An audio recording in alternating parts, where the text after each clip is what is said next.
Buna ənənəvi mətbuat konferansıdır. Öncə komandamızın baş məşqçisinin köməkçisi Füzuli müəllim fikirlərini bildirəcək oyunla bağlı.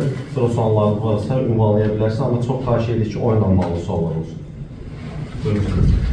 Hər kəsi də salamlayıram, xoş gördük sizləri.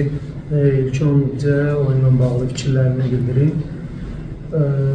Demək olar ki, ilk hissədə futbolçularımız çox yaxşı bir oyun sərgilədilər, dediyim bir plana uyğun.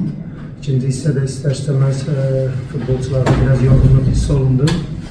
Amma Qarabağın heyətində də ki, bəzi oyuncular ki, əvəz etmələr oldu, bizə daha çox güc düşdü.